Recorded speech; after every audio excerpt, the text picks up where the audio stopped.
Traditional wellness practices teaches us how to ebb and flow with life circumstances and how to bend in the wind. Chinese medicine is a cosmological worldview and an offering to relieve suffering for as many future generations as possible. Using the art of Chinese medicine as my tool, I gently guide, nudge, and aid one's body and mind to find its own balance. My focus is to deepen our understanding of the way in which we relate to ourselves and in the world. I am honored to be here. So I got started. Um, I think it was sort of halfway through at the beginning of Chinese medicine school. I was already a silversmith and an anthropologist, so I would drive to school early in the morning, so like 7:30 before my first class, and meet with my Qigong teacher who was teaching me Qigong. And he was just a fellow student. And he was making these little stone things called teishin out of stones. He was carving them, and I got so excited about him. And of course, I had a connection with him, and I said, well, I would like to try to make some a silversmith. He was like, oh my God. So he was the one who first encouraged me. And then of course, I met Jeffrey Yuen and started geeking out on his wonderful book, Stone Medicine, and read it cover to cover, I don't know how many times, and started putting these gemstones inside the teishin. So it was this art form that I could bring into our studies. And they just got really popular. Everyone at school wanted one. And I started using them when I finally got, to my clinic rounds, and noticed that the patients who suffered from various traumas, especially PTSD, and sometimes just needle phobia. Traditionally they're used, with children, so it's great with kids. But a lot of people don't want needles, and also cancer patients or the elderly with very thin skin and very sensitive parts of the body.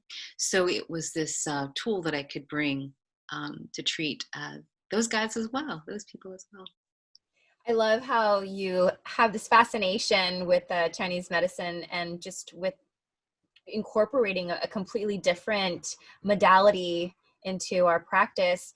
I love how you also take the elements of Eastern medicine and you transform the way that they, I guess, show up in nature, how they show up in our personalities. And then you incorporate the teishin in with that too, and how to use acupuncture points to activate, the needles. But you talk a lot about grief and loss. And I feel like there's a lot of people out there who are, going through that motion and they don't know how to handle that emotion. So how do you,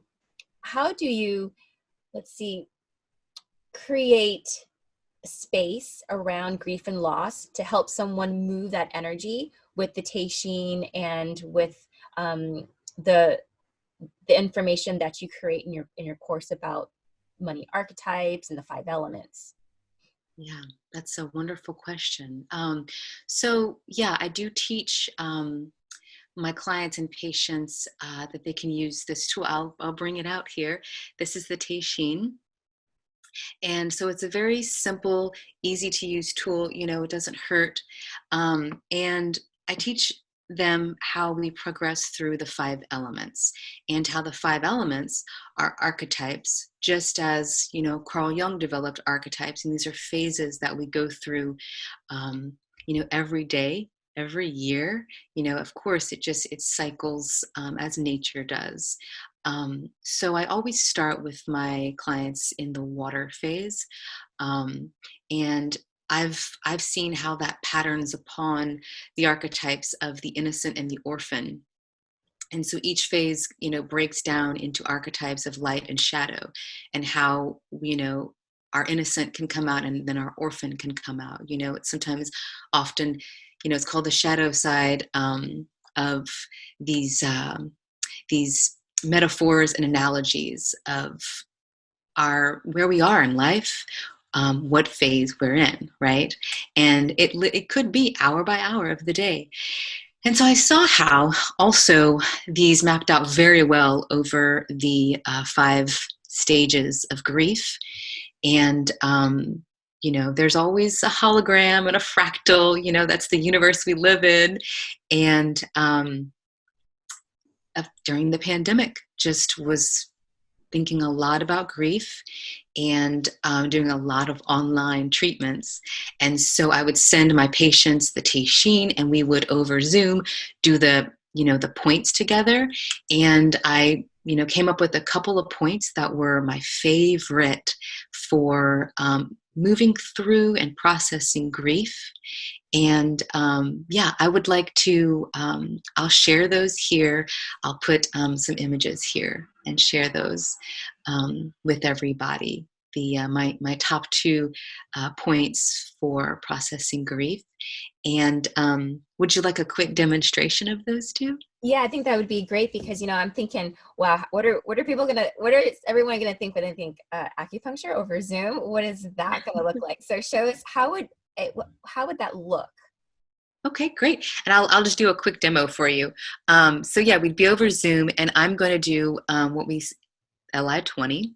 We call it LI20, and I just instruct them to hold the needle on the point.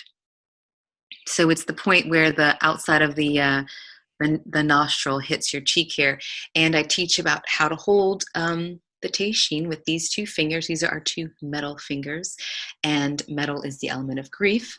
And I teach them all about the metal element. We go through the 5 stages of grief and how those map over, the 5 phases of Chinese medicine, but of nature, fire, earth, metal, water, wood. Okay, and then the second point, I'll always demonstrate how to find the point. So you hold your hands. Okay, there we go. You take your thumb and pointer finger, slide it over, and where the tip of your finger goes just over that little bone of your arm. So, you go like this. Oh, boom, it falls right there. There's the point. And we just do this together. And I do some breath work with them and some nasal humming. And, I talk a little bit. And sometimes they will, I'll give them a protocol that if they've memorized 3 in a row, and we'll do that together. There's some guided imagery and hypnosis, all kinds of fun stuff, sound healing that you can do in an online session, and some facial acupuncture. I do a lot of facial stuff too, like, just accessing chi here. This is the chin is the realm of water, which is the realm of fear, moving through fear. So yeah, we have a lovely time on our Zoom sessions. Really, you're just teaching different techniques and different ways of self-care, and you're allowing people just to create that space and you guide them through a process of being aware of the points on the face, the points on the body. And just for clarification, the points that you're using for grief and loss are the large intestine points, which is the ones that you were using, which is how do we know that when we are using those points and we're in a session with you and we're activating these points, that something is actually happening? Has it got to do a lot more with our intention, or is it about the way that we hold the needle or the way that we stimulate the ChiC? What is it that really initiates the healing process? Yeah, so that's a wonderful question. And it's first, I think there is a need for connection. And I know in my clinic, I would treat a few patients and walk out the room. So this is a little bit different, is that there is this face-to-face connection. People are appreciating that.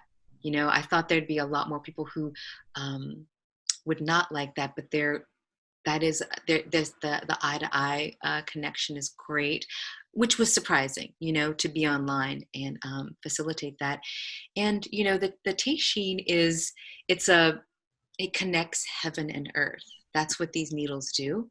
That's a microcosm to our bodies, which connect heaven and earth, of that macrocosm. So there is some magic that happens, right? Beyond intention. There is, you'll start to have greater awareness when you make this space for yourself. It's very empowering. And then, like, to bring it to a more like biohacking realm, your brainwaves, they do slip into deeper brainwaves, into beta, you or theta, and you will realize more clarity, especially when you are trying to, like I help a lot of people with their money mindset in their business, and indecision has been so huge for everybody, because of grief and fear, right? Those blockages, so, or stagnations. So I teach about the liminal time, when you are, early in the morning when you're just waking, or late at night when you're falling asleep, and really paying attention. And there's a greater awareness and this growing intuition. So it's not something that, earlier I said magic, but it's way beyond that. It really is, a reality for my patients and my clients. They have a greater sense of, purpose, power, and decision making, and ultimately love and self-love, which is the point. And it's making space for self-love, because that's the root of it. I think, yeah, I totally agree. And I feel like there's the way that those lived thousands of years ago, or maybe even just a couple of hundred of years ago, life was much different.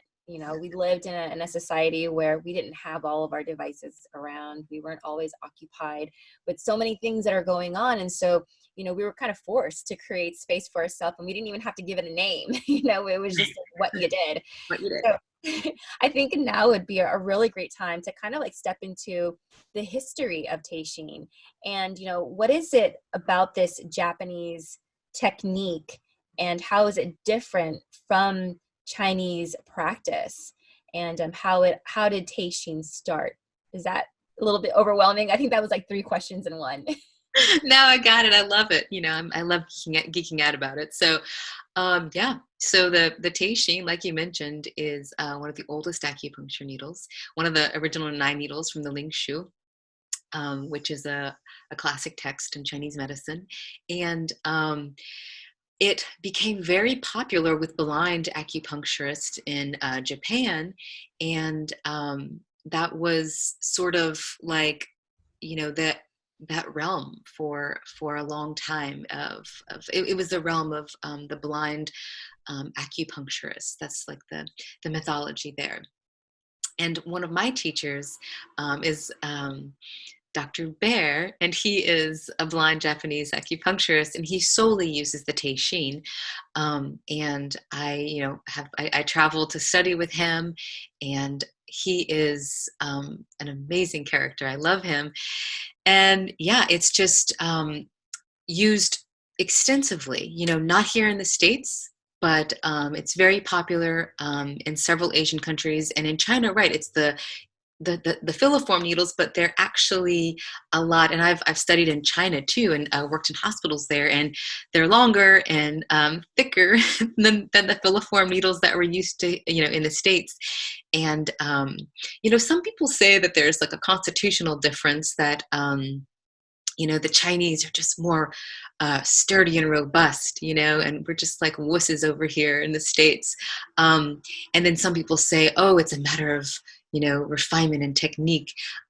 So, I'm not commenting upon any of those things. Of course, I think that it is a superior tool, because I noticed in my clinic, when I would just, you just stick in needles, and when I would use the Teishin, there is this connection and this a palpable sensation of morphic resonance, right? If anybody's heard of the Heart Math Institute, we know that this is a real thing.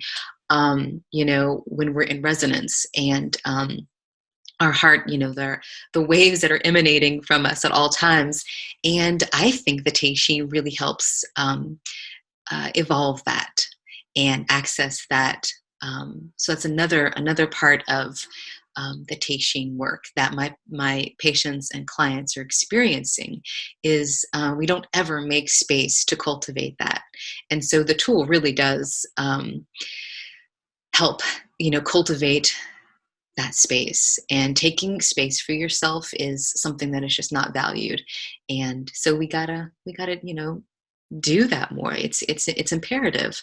um, and so but to get back onto the the tool and its history, um, I think it's making a resurgence. Actually, it's the oldest, and it's most are look similar to this one. Um, I've carved a little area here in mind, so I've modified mine. It's not like a replica or anything, and I've set mine with a gemstone of intention. It's really hard to see here, and that comes from ancient Chinese medicine. Jeffrey Yuen is my main teacher in terms of stone medicine. So it incorporates this history, this broad history of, yes, Chinese medicine, stone medicine, these gemstones of intention, and one of the oldest tool in our medicine.